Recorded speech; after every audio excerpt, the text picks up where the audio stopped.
इस वीडियो में हम मिरर इक्वेशन को डिराइव करना चाहते हैं। तो मिरर इक्वेशन क्या है?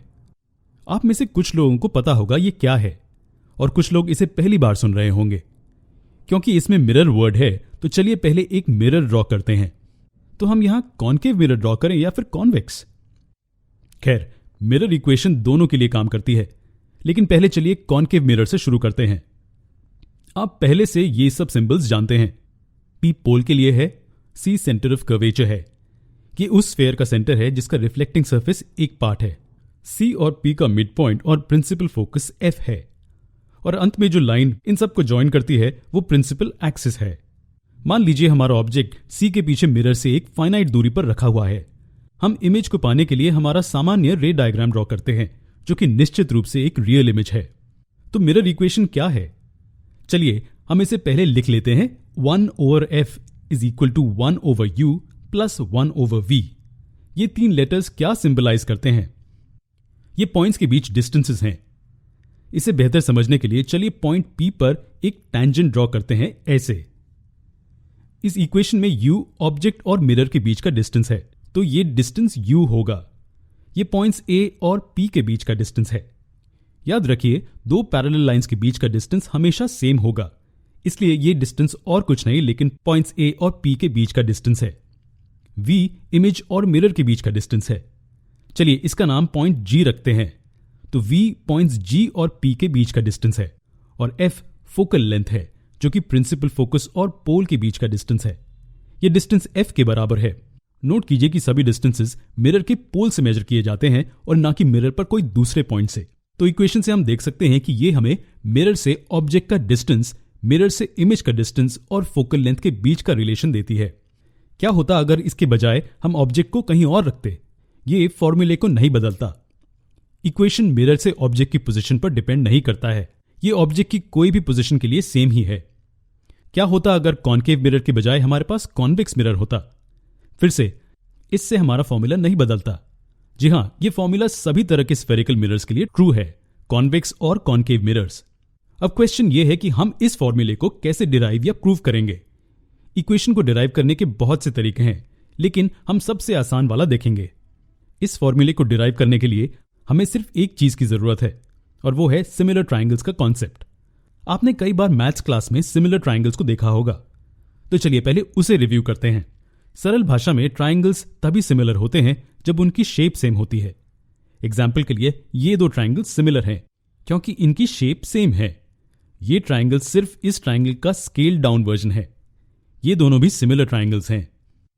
इन सिमिलर ट्राइंगल्स के बारे में ऐसा क्या खास है? जब दो ट्राइंगल्स सिमिलर हों तो इनके कॉरेस्पॉन्डिंग साइड्स के रेशियोज भी बराबर होते हैं।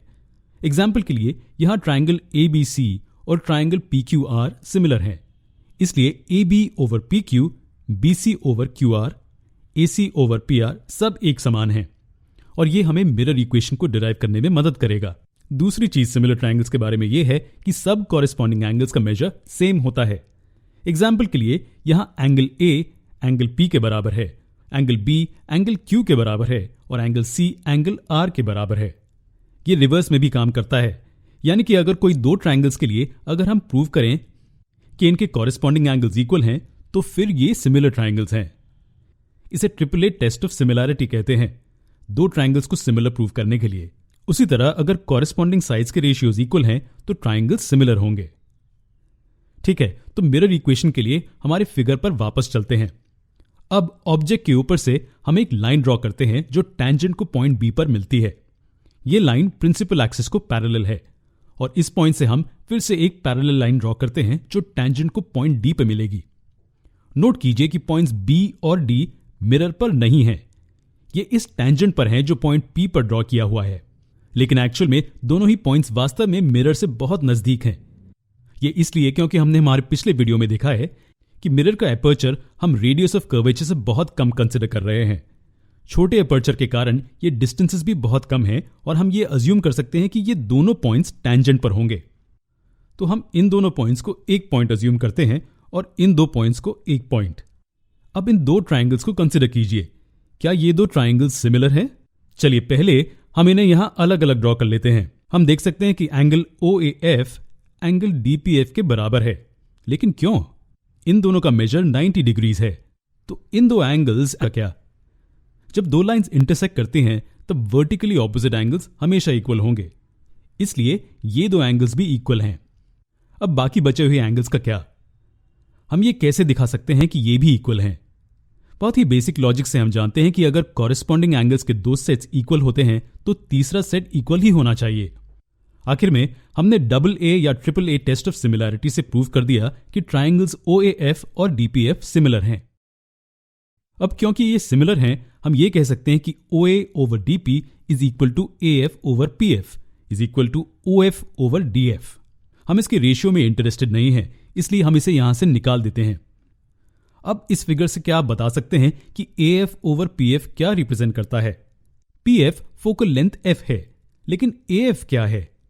हम जानते हैं कि AP मिरर से ऑब्जेक्ट का डिस्टेंस है जो कि U है, लेकिन AP AF प्लस FP के बराबर है और FP फोकल लेंथ F है।